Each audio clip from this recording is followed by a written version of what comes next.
Bienvenidos a un nuevo episodio de Palabreando con, un espacio donde cada mes nos adentramos en el mundo de la literatura y el arte con grandes escritores de nuestra Andalucía.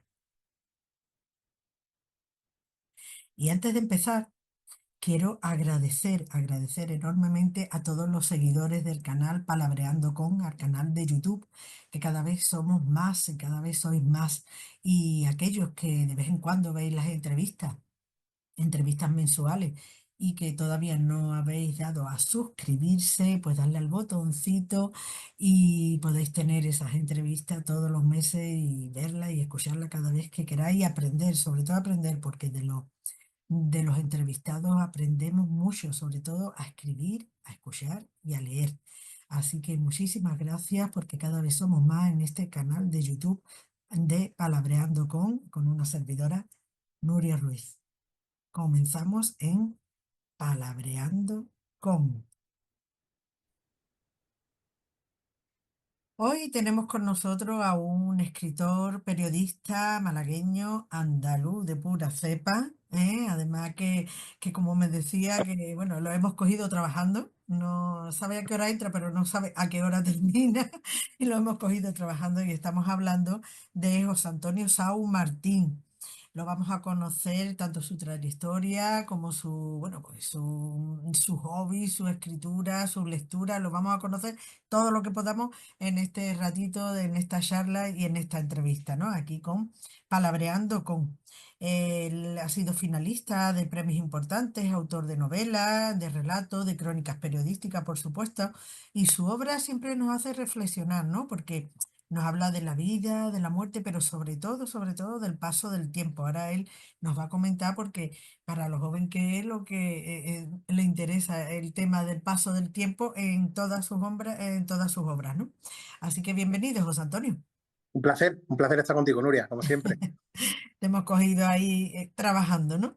En la Y además, redacción y que estoy. además hace muy poquito tiempo que has empezado, ¿no? Con el grupo yo. Hace un par de semanas, Hace un par de semanas, ¿no? Que has empezado. un par de semanitas que empecé, bueno, ya sabes que antes estaba en el clúster marítimo de jefe de prensa y ahora estamos aquí escribiendo de economía y de empresa, que está cerquita de la literatura, aunque parezca que está muy lejos. Aunque parece que son paralelas, pero convergen, ¿no? En En algún algún momento, momento, ¿no? en algún momento. Bueno, pues hablando de literatura y periodismo, ¿qué fue antes en ti, ¿no? ¿Qué fue antes? ¿El periodismo o las ganas de escribir ficción? Yo diría que lo primero fue el periodismo. O sea, yo desde muy temprana edad siempre había querido ser periodista, lo decía con 12, 13 años, O sea, que tú lo tenías claro ya con 12 o 13 años, lo tenías claro. lo tenía clarísimo. Es decir, yo, fíjate tú que yo iba al patio yo iba a ver a mi tía y mi tía vivía en un patio y tenía una terraza que daba al patio y entonces yo me ponía allí a radiar los partidos de fútbol que tenía a los vecinos fritos. Imagínate, ¿Y imagínate si yo cogías estaba... no sé, una botella o algo como Es, micrófono o cómo lo hacías? no. Simplemente me ponía en el, no sé explicarte, pero había como un tubo que daba un desagüe, una especie de desagüe que daba al patio, y entonces yo me agachaba y me ponía ahí porque a mí aquello me sonaba que parecía que estaba hablando un periodista radiofónico, ¿no? Como un Y rever, ¿no? Como un rever, sí, un micrófono. eso es. Y claro, y me ponía allí y estaba, bueno, me tiraba la tarde entera radiando los partidos de fútbol. Y luego me llamaba mucho la atención los periódicos desde mucho tiempo. Primero empecé, pues como todos los niños, muchas veces obsesionado con los deportes, con el fútbol, con tal. Pero luego te das cuenta de que lo que quieres hacer es contar historias cuando vas creciendo. Así que sin duda fue el periodismo mi primer amor literario. Y te metiste en la carrera, ¿no? En la carrera periodística. Efectivamente, estuve trabajando, estudié Ciencias de la Comunicación aquí en Málaga. Ujú. Yo me licencié en Publicidad y Relaciones Públicas, pero vamos, son primas hermanas. Y desde muy jovencito empecé a trabajar en un periódico. Empecé a trabajar en Diario Málaga Costa del Sol cuando tenía 21, no tenía ni los 22 años cumplidos. y empecé a hacer crónicas deportivas y ahí empezó mi carrera. Y desde entonces, hoy tengo 44, pues fíjate tú, de 21 a 44 cuentan. Bueno, tú has llevado el Club Máster de los puertos. Yo he estado en se llama Clúster Marítimo, Eso, clúster marítimo, eso. eso es. Y Digo yo Club Máster, no te porque preocupes, no te cambiamos. preocupes. Mucha gente no entiende bien qué es y es una cosa. Es una asociación de empresas marítimas al uso, vaya, no tiene más que pues que agrupa a puertos deportivos, a puertos de interés general, a armadores, a empresas de buceo, un poco todo lo que tiene que ver con lo que se llama la economía azul, ¿no? Entonces ahí he estado llevando La 3 años, comunicación, ¿no? eso es, 3 años la comunicación, que es las relaciones con los medios, es decir, es el periodismo desde el otro lado, tratar de que cuenten nuestra historia a los periodistas. Ajá. Y de pronto te llega, bueno, pues yo creo que el trabajo de tu vida, ¿no? Trabajar en el Grupo Yoli, que es algo importante para un periodista, ¿no? Sobre todo aquí en Andalucía, ¿no? Hombre, estamos hablando de que el Grupo Yoli es el único grupo de comunicación fundamentalmente andaluz, que tiene periódico, tiene 10 periódicos en Andalucía, eh, que además es un periodismo que habla en andaluz y que cuenta en andaluz. Y bueno, ahí en Cádiz os voy a decir, si hay 3 periódicos de Yoli allí, que es absolutamente líder, el Diario de Sevilla es líder también en su tierra. Aquí en Málaga tenemos el Málaga Hoy y yo creo que es un honor formar parte de la familia de Y que Yoli en han Andalucía. salido escritores muy buenos del Grupo Yoli, o sea, de periodistas que han trabajado en el grupo, ¿no? Fíjate, muchísimo, muchísimo, muchísimo. Bueno, y actualmente, yo qué sé, Márquez Perales y tantos, tantos otros. Aquí en Málaga hemos tenido a Ignacio Martínez, al director del Málaga Hoy, a Antonio Méndez. Es decir, ha habido muchísimos, muchísimos, muchísimos grandes escritores escribiendo las cabeceras de Yolí. Pues sí. Bueno, y te metes de lleno en el mundo periodístico y ¿cuándo empieza el mundo de la fantasía, de la narrativa, de la ficción? ¿Con poesía, con relatos cortos, directamente con una novela? ¿Cómo comenzaste? Bueno, yo con 16 o 17 años me di cuenta, yo leía muy poco, hasta los 15, 16 años, muy poco, muy poco. Pero de repente a los 16, 17 años empecé a leer, a devorar libros y entonces me dije, algún día me gustaría escribir una novela, pero ese momento lo demoré, pues como si estamos hablando de los 17, la primera novela la escribí a los 34, pues casi 17 o 18 años, ¿no? No escribí nada antes de esa novela. Los típicos poemas de pequeñito, mi madre era muy, le gustaba mucho la poesía de la generación del 27, me leía mucho de pequeño a Rafael Alberti y a Lorca y toda esta gente, entonces de ahí me viene un poco el ramalazo literario, como digo yo, pero a los 16, 17 años digo, algún día quiero escribir, pero digo, antes de escribir tengo que leer mucho, ¿no? Y entonces, bueno, me dedico a formarme tanto escribiendo en periódicos como leyendo muchísimas novelas, muchísimos cuentos y tal.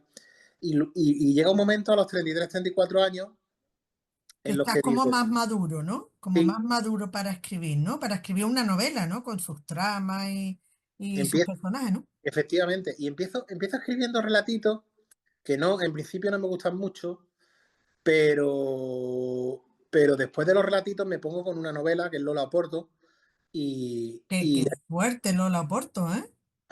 sí, sí, sí, una novela negra, Eso es, un género negro para ser la primera novela que escribe, ¿no? efectivamente, y entonces, y fue una apuesta conmigo mismo, ni siquiera de un día de un tirón escribí los 2 o 3 primeros capítulos y dije, bueno, vamos a ver si tengo narices de acabar esto. Y, y estuve 4 o 5 meses escribiendo bastante y tal, y luego me tiré varios años corrigiéndola. Es decir, que fue una pelea contra mí mismo bastante compleja, ¿no? Porque escribir una novela no es escribir un relato, ¿eh? No, Aunque es escribir un relato es complicado. difícil, sobre todo porque tienes que economizar mucho las palabras y tal, tú lo sabes bien. Escribir una novela es una lucha contra ti mismo, contra el reloj, contra la cotidianidad, contra... Tienes que dejar otras cosas para ponerte solo con eso. Y bueno, yo creo que el proyecto salió bien al final, pero me costó mucho, me costó mucho. Bueno, y sobre todo género negro. ¿Por qué te embarcaste en el género negro? Oye, de todos los géneros que hay, yo personalmente creo que es el más difícil, ¿no? Porque tiene que tener sus pistas, tiene que tener una trama bien hilada, un final que te sorprenda, ¿no? ¿No? Que sea predecible. ¿Por qué decidiste por el género negro? Pues mira, Te cuento, yo antes de estar en clase de marítima pasé por 3, 4 periódicos y uno de los que pasé era La Opinión de Málaga, que era Grupo Prensa Ibérica, y ahí estuve 11 años llevando la sección de tribunales. Y coincide que mi paso por tribunales, pues está el caso Malaya, el caso Ya Pantoja, ves, los mejores casos, ¿no? Para después Valle escribir la novela, Blanca, ¿no? también algunos muy duros, como por ejemplo, pues asisto al segundo juicio de Tony Alexander King por la muerte de Rocío Barinkoff, Los recordamos, sí, ¿verdad? algunos muy, muy duros, ¿no? Y entonces, bueno, a mí aquello me llamó muchísimo la atención, era una sección que me gustaba, aunque era muy truculenta en algunas ocasiones, no siempre, pero cuando tenías que enfrentarte a un juicio de abuso, un juicio de asesinato, desde luego no es plato de buen gusto. Quien No, piense claro, que, para nadie y menos, y tampoco para un periodista, claro. de hecho, o sea, yo, por ejemplo, hay una cosa de la que me resisto a escribir o intento escribir lo mínimo posible, que son los abusos sexuales a menores, no puedo con eso. Es una cosa que deploro y claro, evidentemente cuando me tocaba escribir de eso era como, siempre lo intentaba evitar y no, es una cosa que no me gusta. Ujú. Distinto a un asesinato, aunque se ha perdido una vida, al final estás hablando de otra cosa, ¿no? Es un crimen execrable, por supuesto, y tal, pero no son abusos a un niño, ¿no? O un caso de corrupción, ¿no? Quizás la comparación más correcta sería con un caso de corrupción, ¿no? Que al final hay una persona que está robando, pero no es un asesinato, no es un abuso sexual, no es una violación a una mujer, Sí, sí, sí, claro, no es claro. nada de eso, ¿no? Y entonces a mí me llama mucho la atención eh, que en muchos juicios por asesinato, eh, los abogados siempre decían que los acusados tenían las facultades intelectivas y volitivas afectadas, es decir, el querer y el saber. Es decir, habían actuado con su voluntad absolutamente cegada y tampoco sabían lo que estaban haciendo, ¿no? Que eran Entonces, unos pobrecitos y no eso es, sabían lo que hacían, ¿no? eso Ay, es. qué pena. Y entonces a mí me llama la atención eso, que todo el mundo, Bueno, todo el mundo tiene derecho a defensa, ¿no? Claro, los abogados que van a decir. esto está claro, ¿no? Ni lo podemos discutir eso porque es un derecho constitucional, ¿no? Pero me llamaba la atención que se grimiera eso, es decir, y que muchos le explicaran la conducta de sus defendidos o porque habían bebido, porque estaban drogados o porque directamente tenían un problema, un trastorno mental que les hacía ajenos a la realidad, ¿no? No sabían lo que estaban haciendo, no. Incluso aunque fuera transitorio, claro, que podía estar Efectivamente, enajenado transitoriamente y ya después seguir normal. efectivamente. Entonces a mí aquello me llama mucho la atención y yo decía, la pregunta que precipita la novela es, ¿y no puede una persona normal, sin tener ningún tipo de trastorno, ni drogarse, ni beber, ni nada? Una persona, tú imagínate, que en un tiempo concreto determinado encaja una serie de reveses sentimentales, económicos, sociales, de perderlo todo, ¿no? De perderlo todo. Perder a tu mujer, perder tu casa, perder tu hijo, ser un apestado social. ¿No puede esa persona deliberar consigo misma y decir, hacer culpable a otro de lo que le ha pasado y decidir que el castigo Culpabilizar para a esa, la sociedad, ¿no? claro, Culpabilizar a los demás de lo que le pasa, ¿no? efectivamente, o a una sola persona y decir, tú eres el culpable de lo que me ha pasado a mí, voy a matarte, ¿no? Esa fue la idea un poco de la novela. Y así empieza la novela, con el asesino, que se sabe en todo momento quién es, diciendo, voy a matar a tal persona porque me ha hecho esto, esto, esto y esto. Y después surge una serie de cosas ahí dentro de esa casa, ¿no? Sí, bueno, va contando un poco. Un montón de personajes, ¿no? Que entran en la casa, que quieren matar a alguien, ¿no? ¿O me he confundido yo de novela? No, yo creo que estaba hablando de esa historia de un suicida. Ah, vale, la del Pero suicida, yo, sí, esa es que se me ha quedado a mí. Digo, esto parecía la casa de los hermanos más, vamos. no. Voy contando la historia del tipo, del asesino, que era un tipo que trabajaba en unos grandes almacenes, era un tipo que tenía éxito con las mujeres, que tenía dinero, que tenía un círculo Y lo social ha muy, perdido todo, claro. muy influyente, que tenía una hija, que era muy querido por sus amigos, que iba a los mejores restaurantes, que iba a las mejores saunas, que jugaba al pádel, que era un tipo al que le iba razonablemente bien en la vida, y de repente entra otro chico más joven en la empresa, que es Jacinto Villadelosa, y él considera que este va a ser el causante de todos sus Y males, va ¿no? por él. Y va por él. Y entre medias, Lola Porto, que es una detective, una ex policía, que ha dejado el cuerpo por un tema de corrupción y que ha montado un despacho de detectives para ganarse la vida, se va a ver envuelta en la locura homicida de este tipo. Un novelón, ¿eh? Un novelón ese para ser la primera novela. ¿Te dio muchas satisfacciones? ¿Lo presentaste? ¿Las críticas? ¿Cómo fueron? Pues lo presenté, las críticas fueron muy buenas y además quedó finalista del premio Icue Negro, que es el premio de Cartagena Negra a ópera prima en el género negro. Fíjate tú, sí Qué tuvo buen bueno. recorrido para ser una primera novela, ¿no? Que me costó mucho escribir y curiosamente hoy, y aunque creo que tengo trabajos muy superiores a Lola Oporto, porque incluso es una novela más comercial que el resto. Soy un autor que no transita tanto lo comercial, ¿no? En otras novelas he intentado hacer otra cosa distinta y tal. Sin embargo, Lola Oporto es la que todavía puedo estar firmando el libro que sea, que mucha gente viene y te dice, oye, ¿cuándo vas a sacar la segunda parte de Lola Oporto?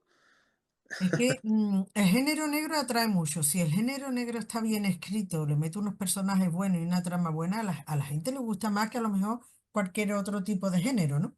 Totalmente, más que el relato y por supuesto mucho más que otra novela distinta. Ajá. Mira, también tienes la novela El último guerrero, ¿no? El último guerrero es mi última novela. Efectivamente, que es la que vas a presentar ya, ¿no? Digamos, ¿no? Lo que presento, lo próximo que presento es un librito de cuentos que se llama Mucho pasado puede matarte. Exacto, exacto. Y El último guerrero es la última novela que eso, tienes escrita, ¿vale? eso es lo último que salió en La Isla de Sitola el año 23, Ajá. que es una novela negra. Bueno, es una novela negra, aunque hay gente que me ha discutido que sea una novela negra, ¿no? Porque estuve en Cordoblac y en Mairena Black presentándola. La presenté en Málaga también y en Huelva, en la librería Cosecha Negra Ediciones de Huelva. Y, y es una novela que habla de dos chicos y una chica, el típico chico popular y la chica popular, y el chico más gordito, más feillo y tal. Entonces los tres son súper amigos y van creciendo, Y crecen en trata una... mucho de la amistad, ¿no? De la novela sobre la amistad, ¿no? Eso es. Van creciendo en un barrio marinero, muy cercano es un barrio, es un barrio mítico de aquí de Málaga que se llama Pedregalejo, que yo le pongo otro nombre. Entonces crecen junto al mar y quedan siempre a jugar en un embarcadero los tres. Pero de repente estos tres chicos van creciendo e irrumpe el deseo, ¿no? Irrumpe el deseo entre ellos tres. Y el deseo va a operar en cada uno de ellos de una forma absolutamente distinta. De forma que Ahí aparece el paso del tiempo, trabaja lo que es la amistad y el paso del tiempo, ¿no? Lo que influye en los personajes, ¿no? ellos, un poquito antes de cumplir 18 años, efectivamente, la novela cuenta de su niñez hasta los 18 años, van creciendo poquito a poco y con 18 y con 17, 18 años, justo el verano en el que tienen que entrar en la universidad, va a pasar algo, ¿no? Va a pasar algo ahí y uno de ellos va a tener que elegir entre dos opciones, ¿no? Y esa opción va a determinar las vidas de todos ellos, ¿no? Y eso es lo que va a transformar a los personajes, ¿no? Los transforma absolutamente. A algunos los salva y a otros los condena, aunque aparentemente los condena a todos. A uno la salva y a otro lo condena, ¿no? Y a partir de ahí se dispara la novela y hay quien dice que no ha sido una novela negra, aunque haya estado en los circuitos de novela negra, hay quien dice que no es una novela negra, que es una novela más sentimental, que Más romántica, más de género sí, romántico, ¿no? Un sí, poquito. quizás más psicológica, más sentimental, más que negra. Bueno, eh, Depende la, de cómo cada uno lo vea, ¿no? es una novela es una novela que habla de la infancia y es una novela que habla de la adultez y de la infancia traumática, ¿no? De cuando uno es adulto y mira atrás y ha tenido una infancia difícil, cómo la asimila desde la madurez y desde la tranquilidad y desde la asunción de las responsabilidades por los errores que cometió, ¿no? Es un poco eso, es una novela eh, a mí me gusta mucho el paso del tiempo y me gusta mucho el tema de las segundas oportunidades y las terceras oportunidades, ¿no? Entonces, mi literatura va mucho de eso, de personas fracasadas que nunca fracasan rotundamente, sino que siempre hay alguna posibilidad de que vuelvan a engancharse a la vida Bueno, de con una eso, redención. de eso tiene la novela El último suicida, de la que hemos hablado antes al principio, que aquí es que este hombre se quiere suicidar ya directamente. Efectivamente, efectivamente, O sea, ya efectivamente. ha fracasado total, pero ya es que quiere suicidarse, ¿no? Y ahí ocurren cosas, ¿no? Es un tipo que una mañana de noviembre se sube a la barandilla del quinto piso donde vive y amenaza con tirarse. Entonces, abajo, mientras llegan los bomberos, la ambulancia y tal, de repente empiezan a llegar su mujer, su vecino, su mejor amigo, su cuñada, su hermano, su hija, bueno, en fin, No nos cuente el final, no nos cuente el final. una serie de personas y entonces se dan cita en una porción de acera esperando que él, si él se tira o no se tira, ¿no? Y, y esa es un poco la trama. Con un tono humorístico. Mira, tiene un tono tragicómico, diría yo. Es decir, eh, es una novela también que habla de segundas oportunidades, que habla de perdón, de redención, pero también habla de salir adelante, ¿no? Cuando todo te va mal, ¿no? Y hay un tono, hay un evidente tono satírico que critica muchas veces estas relaciones, sobre todo las relaciones familiares, ¿no? O esas relaciones de las que todos somos el epicentro, que muchas nos vienen dadas, ¿no? Tienes los amigos de tu infancia, tienes la pareja de tu juventud, la familia te toca, no la puedes elegir. Y entonces, todo eso, hay, ese tipo de relaciones muchas Sí, veces estás en son, la zona de confort y bueno, claro, y te lleva la marea y te deja pero llevar. pero hay muchas veces que esas relaciones son buenas, nos salvan. No hay nada mejor que tomarte una cerveza con un amigo o que en pareja te vaya bien y tal. Pero a veces esas relaciones te hunden, ¿no? Entonces, la novela también habla de que a veces hay que salir de ese tipo o de la familia o de la pareja o de los amigos, de cualquier, o de una relación empresarial que no te, Sí, que no te sí. va bien, ¿no? Y a Exacto. veces te dejas llevar y eso te acaba condenando, ¿no? Sí, sí, sí. Bueno, y cuéntanos ya el libro que tienes pendiente de presentar, que me dice que el día 8, ¿no? Sí, sí, efectivamente. El día 8 de marzo lo presento en Málaga. Digo lo presento porque no sé si vamos a ver si llegamos, porque están ya tirándose los No, libros el 8 de marzo es el día de la mujer, ¿no? de la mujer, de Día de la Mujer. ¿Que has elegido ese día en concreto o porque ha coincidido? No, no, porque ha coincidido, ha coincidido. Y lo presento aquí en el centro de Málaga y tal. Lo presento ese día porque los presentadores no podían ni la semana antes ni varias semanas después. Entonces, digo, mira, pues ese día es un Anda, día pues ideal. yo estoy en Málaga ese día, Ah, pues, pero con un evento bueno, de bueno, a ver, voces silenciadas, un recital a favor, bueno, en contra de la violencia contra la mujer afgana, ¿no? Con la Asociación de Escritores Malagueños. que es tan En la necesario, ¿eh? Casa de Melilla estamos. Qué bueno, Así qué que voy bueno. a estar ahí, pero no voy a poder verte. Bueno, casi, casi. Cuéntame, porque es un libro de relato, ¿no? O Es un libro de relatos que habla de la muerte. Y es un libro de relatos que habla sea, de en todos tus libros la muerte está presente. siempre. En el suicida, en el mucho pasado puede matarte, bueno, en el último, en casi todas está la Todo. muerte implícita. En todo la muerte es muy importante. La muerte como principio, claro, como final de la vida y como es una experiencia universal que todos vamos a vivir. Entonces a mí Y me como obsesiona en este libro de relato tiene un hilo común que es la muerte, ¿no? la muerte. Y ahí, pues, hay un cuento de un forense que se enamora en una extraña circunstancia. Hay un cuento de una medium. Hay un cuento de un fantasma. ¿Cuántos Hay- cuentos habrá en el libro? ¿Cuántos Son más o 10, menos? 10 o 12, 10 o 12, 10 o 12. ¿Con qué editorial lo presenta? Con cosecha, lo saco con Cosecha Negra Ediciones, con la editorial onubense creo que fue en el año 2022 que Cordoblac la nombró la mejor editorial de novela negra andaluza. Y son cuentos negros, algunos, no todos, pero el hilo de la mayoría de ellos son cuentos negros, ¿no? Y un poco lo que abordo es diferentes temáticas, diferentes situaciones en torno a la muerte, ¿no? Hay un cuento que tú conoces muy bien, el que ganó en Sotogrande, en Ah, vale, vale, vale, sí, sí, Cama sí. de San Carlos. Hay otro cuento que va de un doble, de un tipo que vive en una urbanización, entonces los vecinos lo confunden con otro que vivía antes que él en el mismo piso y que es muy parecido a él y que está metido en un negocio difícil, complicado. Ya te digo que son cuentos en torno a la muerte, en torno a todas las casuísticas de la muerte. La mujer misteriosa que desaparece, el tipo que se vuelve loco y que es ingresado, perdón, el tipo que se vuelve loco y que es ingresado en un, que se vuelve loco y que es ingresado en un ¿En, psiquiátrico porque dice que habla con los extraterrestres, que es otra forma de morir, la muerte del matrimonio, un poquito. en cuánto tiempo has escrito este libro? Estos relatos para el libro, vamos. Bueno, pues mira, este libro, curiosamente, es el que más he tardado en escribir, porque reúne relatos que escribí desde 2016, justo cuando terminó La chica de los ojos manga, hasta ahora. Ahí el último relato, yo creo que es el que ganó Soto Grande hace un par de años, o sea que son relatos de casi 10 años, de una década. Y, y tú como, porque aparte de escritor y periodista, te has embarcado también en dar clases de escritura. O sea, de enseñar a la gente a escribir o a transmitir lo que tú sabes sobre la escritura, ¿no?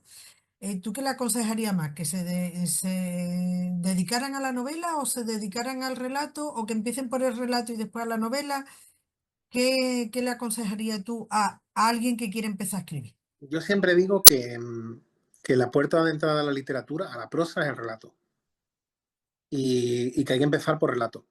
Ahora bien, me da mucho coraje que se menosprecie el relato como género, porque mucha gente considera que no es fácil que un relato no es, que un relato es fácil de escribirlo, ¿no? Algún alumno te Que lo no dice. entiendo por qué se considera un género menor cuando hay unos cuentistas maravillosos, clásicos y extraordinarios. Yo creo que es que esas personas no han leído relatos cortos, ¿no?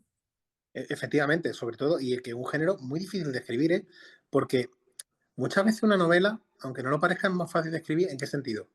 Es un género por acumulación, ¿no? Que tú vas, admite muy fácil la digresión y tal, pero el cuento tienes que Puedes ir a... rellenar páginas en una novela, en un momento Efectivamente. dado. Si no te viene nada, pues describes el paisaje o describes y te puedes extender más. Pero es que en un relato corto o dices lo que quieres decir o el relato está muerto, ¿no?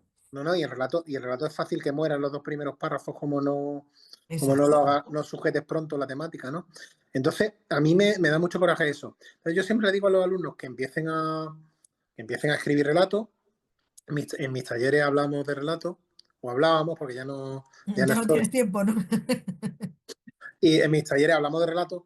Y entonces, lo que trato es de que cada uno vea también cuál es el género que se acomoda más a él, porque hay gente para la que el relato es una disciplina larga, compleja y tal, y muchas veces acaban yéndose hacia el aforismo, la poesía, ¿no? O la prosa poética. Y Eso te iba a otros, decir, porque hay veces que uno cree que ha escrito un relato, incluso en los concursos, y yo que he estado como jurado, pero en verdad son pensamientos filosóficos, no hay trama, no hay personajes, no hay movimiento, no hay acción, no hay nada, y se califica como un relato. Yo no sé si tú estás de acuerdo o en contra con esa idea. estoy completamente de acuerdo contigo, creo que hay una falta de respeto generalizada hacia el relato.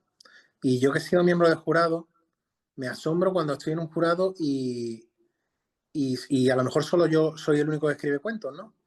Por- porque a mí seguro que no me llaman para un jurado de poesía, ¿no? Claro, O para un jurado de ensayo. Yo no escribo ensayo, no me considero facultado para...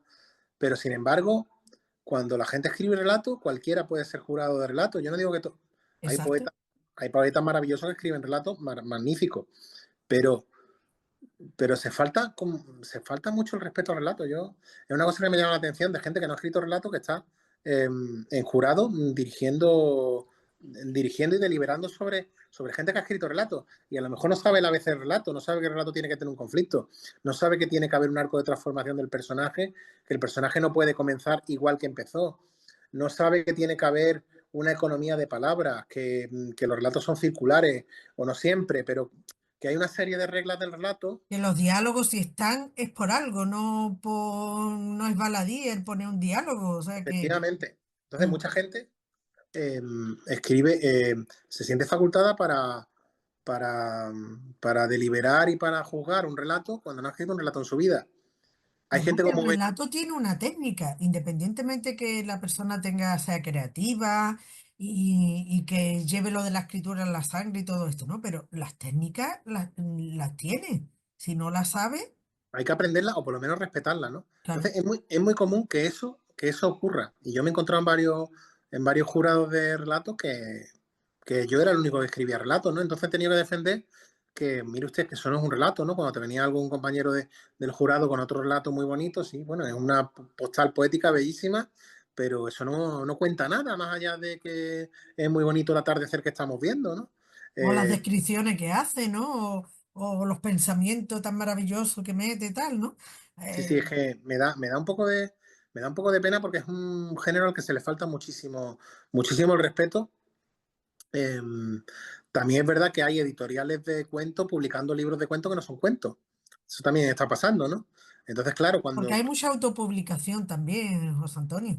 Y al haber tanta autopublicación, aunque se llamen editoriales, pues no miran lo que hay dentro, ¿no? Lo que miran es lo que cuesta el libro, las páginas, la portada y ya está, ¿no? también puede ser, pero incluso me refiero a editoriales serias que están publicando libros de cuentos que no son cuentos. Eh, que, que son Que, postales poéticas maravillosas que no que son se cuentos. podría calificar un libro de prosa poética. Efectivamente, pero no de relato, ¿no? Y eso es un problema para los que escribimos cuentos porque de, ese tipo de relatos se está imponiendo, Sí. Pues se a está, mí im- me alegra escucharte que digas eso, de verdad, porque yo me creía que era la única en el mundo que lo decía. Y yo a mis alumnos se lo digo y digo, a ver si soy yo la única en el mundo que pienso así, ¿no? Pero ya no, no, no. ya por lo menos somos dos. A mí me pasa y me molesta bastante además, porque ya te digo que se está imponiendo un tipo de relato que no es un relato, eso es prosa poética, muy bien escrita muchas veces y tal, pero no cuenta nada, no es narrativa y el cuento es narrativa, el relato es narrativa Exacto. y, y el relato tiene que contar algo, no puede ser. Y el personaje se tiene que transformar y tiene que haber un final sorprendente y tiene que levantar, ¿no? La piel del Efectivamente. vello de la piel, ¿no? Y eso no ocurre, no ocurre. Aunque hay dos escuelas cuentísticas realmente, las que siguen esa vertiente del relato poético, que es el que se está imponiendo claramente en todos los premios y que está perjudicando mucho a los narradores o a los que somos más, a los que contamos más historias que, aunque no descuidemos el estilo, ¿no? Pero que Sí, sí. contamos, nos gusta contar historias, nos está perjudicando mucho, ¿no? Y vamos, yo considero que eso está siendo un problema para los narradores, ¿eh? Para muchos narradores. Pues sí, es verdad, José Antonio. ¿Has dejado de dar clase para siempre o lo retomas? Lo retomarás. No sé si lo retomaré en el futuro. El problema es que ahora con el nuevo trabajo, Claro, imposible, ¿no? un periódico, todas las horas que le eche. Entonces, claro, incluso me planteo un tiempo sin escribir nada, ni ficción ni nada, porque es que no. Bueno, hay momentos en la vida, momentos y momentos, ¿no? Ahora hay que disfrutar a lo mejor del trabajo, ¿no? Y disfrutarlo y llegará otro momento en que tengas ratos para escribir o para dar clase, ¿no? Efectivamente, efectivamente. De todas maneras, yo quería hacer una reflexión contigo, ¿no? Porque hoy lo venía Dime. pensando. Digo, yo siempre he pensado, fíjate tú, a mí me gusta mucho los autores con obra corta. ¿Sabes lo que te digo, no? Con obra, con 10 15 libros y ya está. Porque es otro fenómeno que observo, ¿no? Que hay mucha gente que tiene 40 libros publicados y lleva diciendo lo mismo desde el tercer libro, ¿no? Entonces yo siempre digo lo mismo. Este es mi noveno libro, el que sale ahora, ¿no? Noveno libro de relatos, más cierta obra dispersa que tengo por ahí. Y luego tengo dos novelitas cortas escritas y tal. Yo aspiro a dejar pronto la literatura en el sentido de que no quiero repetirme, ¿sabes? Es una. Hombre, yo creo que hay que aspirar a la excelencia, a hacerlo cada vez mejor, pero no a una carrera de fondo. Es decir, cada 6 meses tengo que tener un libro publicado, sea como sea. Y se están publicando libros, y es verdad que hay por ahí escritores que tienen 40, 50 libros publicados en prácticamente pocos años, y los lee y de todos puedes coger uno, ¿no? O entre todos haces uno, ¿no? No te llega, a todos les falta algo, ¿no? Pero es que parece que hay una carrera de fondo ahora a ver quién publica más, ¿no? Y más Por eso, rápido. por eso te decía que yo ahora entro en un tiempo que voy a estar años sin publicar, ¿no? Y creo que me va a venir bien el parón en el sentido de pensar, de retomar y tal. incluso muchas veces no sé si más allá de los 50 y tantos seguir escribiendo, porque ya te digo que es una cosa que yo tengo muy clara, ¿no? Bueno, eso Yo, nunca se sabe, José Antonio, porque lo mismo llega a los 60 años y dice, oye, tengo una historia que la tengo que sacar y, pum, y la escribe, ¿no? yo hablo siempre de mí, sin criticar a nadie, porque cada uno es cada uno y hay mucha gente que está llena de historias que está escribiendo. Yo tengo mucho miedo a repetirme y a acabar diciendo lo mismo. O sea, si voy a decir lo mismo que ya he dicho en Historia de un suicida, no tiene mucho sentido seguir Si te escribiendo, vas ¿no? a plagiar a ti mismo, mejor te queda con el que tiene, ¿no? Pues, entonces, eso es una cosa que yo sí la pienso mucho y pienso llevarla a la práctica y es duro, ¿eh? Porque igual llega un momento en el que tú mismo te tienes que impedir escribir ficción, porque dices, mira, no, es que esto Hombre, no... una cosa importante que también se da en los talleres, enseñar a la gente a la autocrítica, ¿no? A saber cuándo tienes que cortar por aquí o por allí, cuándo tienes que parar, cuándo tienes que tirar por otro lado, ¿no? Y hay veces que somos poco autocríticos. En este sentido, tú te estás autoanalizando, ¿no? Y diciendo, pues yo no quiero repetirme, no quiero tal, pero hay otras personas que no, que eso ni lo piensan. Yo soy muy crítico con mi obra, ¿no? Yo siempre he pensado, por ejemplo, que mi primer libro, que fue Cuentos de la cara oscura, que era un libro pequeñito y tal, me avergüenzo absolutamente de ese libro, ¿no? Que publiqué hace ya 10 11 Hombre, años. Ese tipo de cosas, ¿no? no hay que Eh, avergonzarse de lo que se escribe. yo, Cada época tiene, no es lo mismo, escribí con 15 20 años que escribí ya con 30 40 o 50, ¿no? Que pero claro, la vida te da la experiencia, ¿no? yo estoy empezando a estar orgulloso de lo que escribo ahora, fíjate tú, ahora, pero tampoco sé si ya te digo que me preocupa y me gusta la gente con obra corta, ¿no? A veces hablo con un amigo que ha publicado 3 libros maravillosos, dos de aforismos y uno de microrelatos, y él no tiene prisa ninguna por publicar y va tranquilamente tejiendo su obra y tal. Y probablemente cuando llegue a viejo habrá publicado 5 o 6 libros nomás.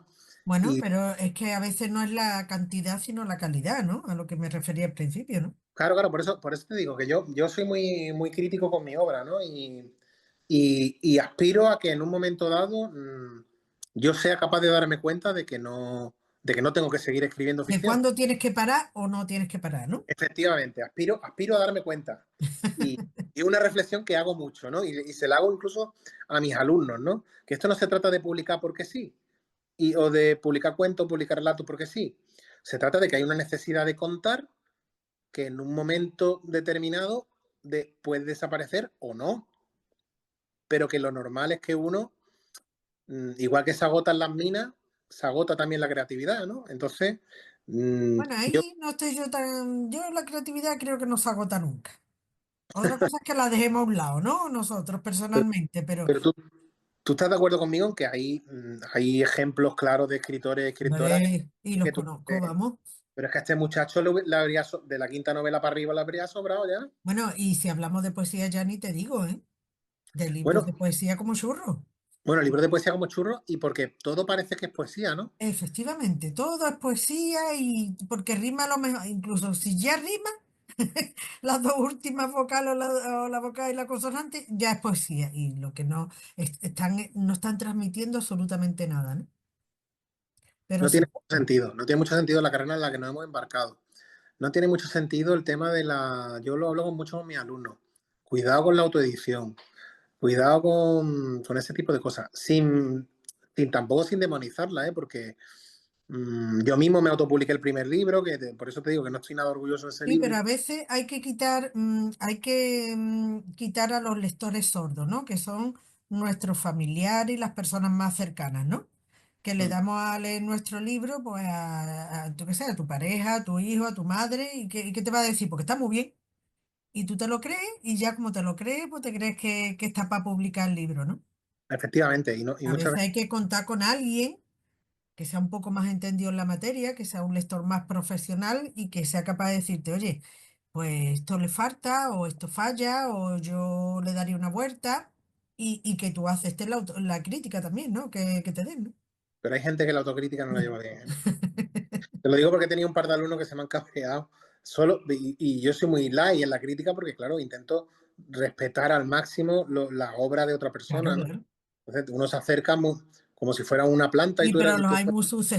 los hay muy susceptibles, José Antonio. Pero es complicado, ¿no? Bueno, me y si en la corrección no te digo nada, cuando te dedicas a corregir y a lo mejor proponer, oye, mira, este párrafo, cámbialo, ponlo de esta forma, tal. O esto no vale para nada, este párrafo muy bonito, precioso, los adjetivos, como lo has, lo has descrito, pero que no vale para nada en lo que estás contando, ¿no? Y que, totalmente, y totalmente. que no quieran. No, no, es que yo lo veo maravilloso. Bueno, pues ya está, pues te lo dejamos. Por eso digo que es que es muy complicado, ¿eh? Es muy ¿Tú qué complicado. consejo le darías a tus alumnos?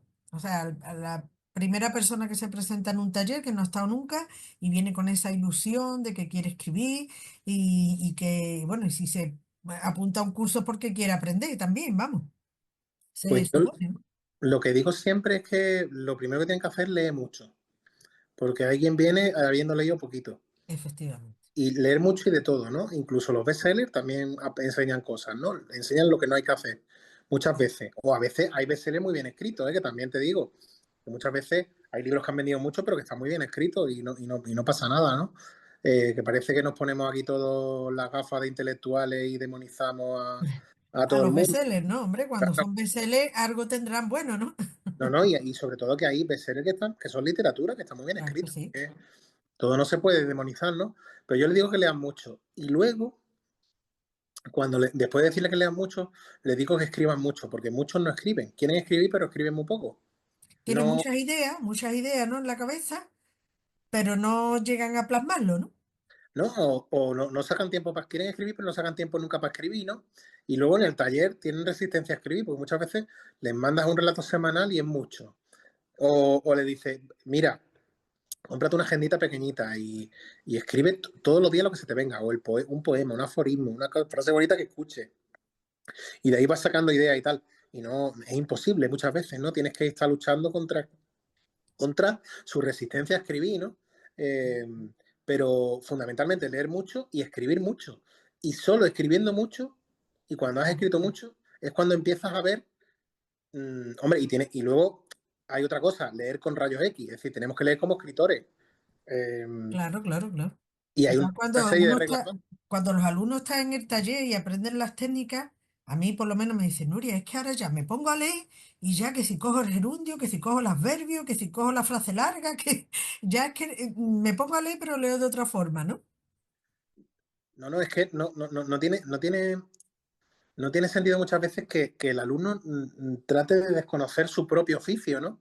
Entonces yo le digo mucho, mira, si no es un taller, hay libros, pero hay una serie de reglas que tienes que conocer, Claro que sí. que está la cocina de la escritura. Esto no va de yo soy un Porque no genio. se le da valor a la escritura, porque para ser cantante tú tienes que educar la voz y tú tienes que aprender música, ¿no? O para tocar la guitarra, o yo qué sé, o para arreglar un coche, para ser mecánico, para lo que sea, ¿no? Tienes que Efectivamente, aprender. efectivamente. Pero Claro. no se le da importancia, no se le da importancia a eso. Parece que escribir es una cosa, bueno, que nos cogemos y nos ponemos a escribir y con que los de alrededor te digan que está bien, con eso te conformas.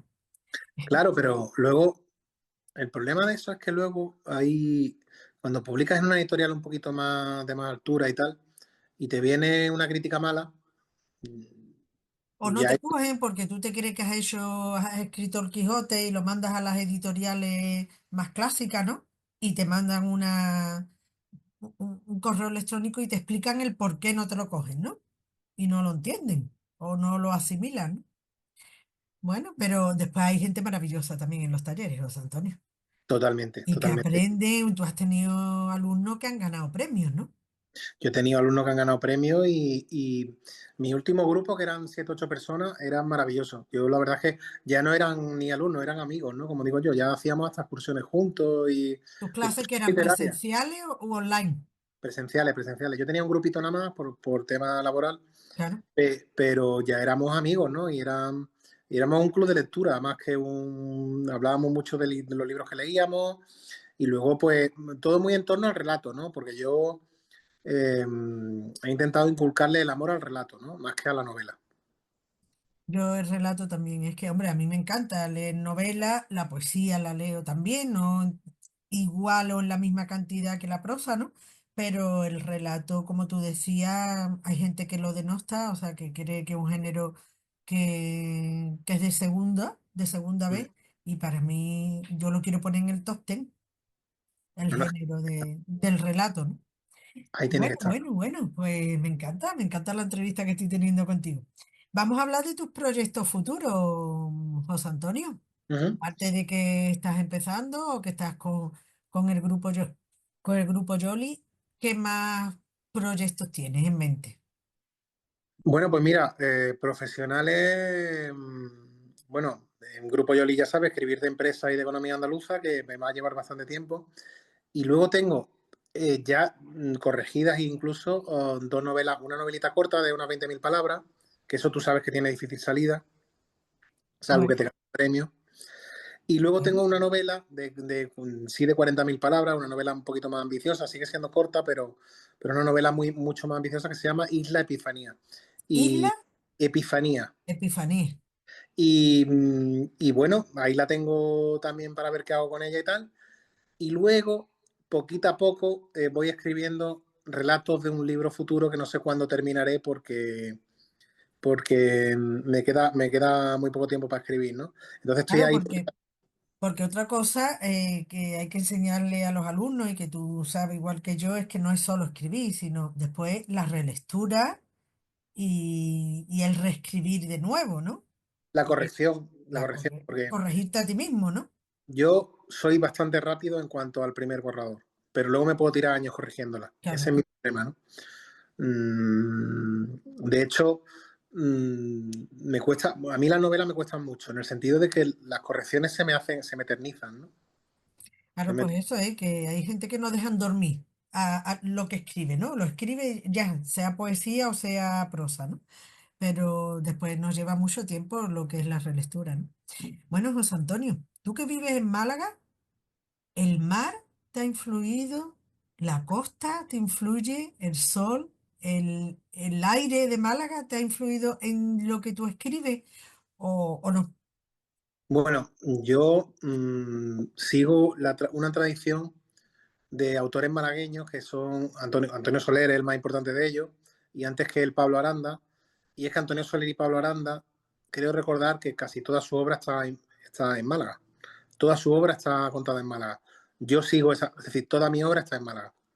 O sea, Toda que mi podemos obra, coger tus libros y las calles o los sitios los podemos ubicar perfectamente, ¿no? pero también es cierto que no son libros para malagueños, como digo yo muchas veces, porque hay un tipo de literatura que está muy bien, que pues yo tengo amigos que escriben libros de Málaga para malagueños, ¿no? De historias de Málaga, pues eso lo hay en todos los sitios, y en Algeciras, en De Sevilla, todos lados. que conoce súper bien las historias locales y te las cuenta que es una delicia, ¿no?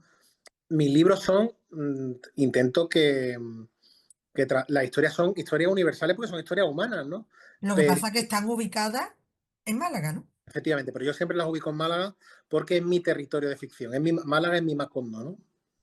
¿Y tus personajes hablan todos un castellano correcto y puro o hablan el andaluz? Algunos. Bueno, yo siempre intento que hablen un andaluz estándar, ¿no? Un andaluz estándar, ¿no? Y hay algunos que aspiran la S, que aspiran la...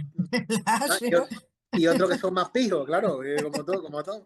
Hay de Eh, todo aquí en Andalucía, ¿no? de todo en Andalucía, así que un poco trato de que abarquen todos los registros dialectales de Andalucía, sí, sí.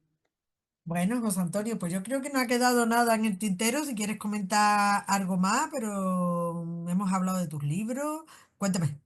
No, no, lo único que quería decirte es que la gente que lea más relatos, que hay muchos autores y muchas autoras en Andalucía escribiendo muy buen relato. Y que si quieren escribir relato y quieren aprender, que hay libros para aprender, que hay tutoriales Taller en YouTube, hay, aparte de la lectura de todos los relatos que hay publicados, ¿no? Y hay talleres donde uno puede aprender y empezar a escribir relatos, que es un género muy, muy bonito. A mí me desde encanta. luego. Desde luego. Bueno, vamos a terminar la entrevista. Te voy a hacer unas preguntitas rápidas. Yo te Venga, pregunto y tú contestas, ¿vale? No van a hacer complicar. Un libro que te haya marcado, José Antonio. Soldado de Salamina, de Javier Cerca. ¿Y por qué? Pues lo leí muy joven, lo leí con 19, 20 años, y me marcó mucho la tercera parte de ese libro, quien lo haya leído sabe de lo que estoy hablando, por las ganas de vivir de un fracasado. Me llamó mucho la atención Ah, esa mira, cara. tiene algo en tus libros de ese soldado de Salamina, ¿no? Sí, sí, siempre hay algo de él. Un escritor que admire. Pues me gusta mucho Antonio Soler, mi paisano. Me parece que es uno de los grandes escritores andaluces del momento, vaya. ¿Y tú crees que está reconocido a nivel nacional Antonio Soler para lo grande que es como escritor andaluz? Tiene muchos premios y tiene premios nacionales de mucha importancia y tal, pero yo creo que todavía no se le reconoce como a otros se le ha reconocido, ¿no? Y yo creo que estamos hablando de un escritor a la altura de Javier María o incluso a un grandísimo escritor, Porque a ¿no? lo mejor para que sean reconocidos a nivel nacional se tienen que ir a Madrid, como se queden aquí en Andalucía, no sale de Despeñaperro. Algo de Sí, eso ¿no? hay. Y algo de eso hay, y a ti te pasará, a mí me pasa. Eh, yo creo que yo creo que alguno de mis libros ha tenido menos éxito del que debería haber tenido, ¿no? Eso es una reflexión que lanzo aquí abiertamente, vaya. Y creo que muchas veces se debe Sí, a sí. que parece que lo que no pasa en Madrid no existe. Exacto. Y más si viene de Andalucía, no sé. Yo también una reflexión que dejo ahí, pero de Despeñaperro para abajo y desde la época de los narraluces, eh, llegar a ser reconocido como escritor a nivel nacional y sobre todo en relato, que bueno, ya no digamos relato, que es más difícil, eh, como esté uno en Andalucía, me parece que no Es sacamos la oreja, ¿eh? muy complicado, muy complicado, muy complicado. Pero bueno, estas son reflexiones que vamos dejando por el camino. Un personaje literario con el que te identifique, no sé, un personaje de alguna de las novelas que tú has leído o relatos que haya leído, un personaje que yo diría, si yo fuera un personaje literario me gustaría ser este.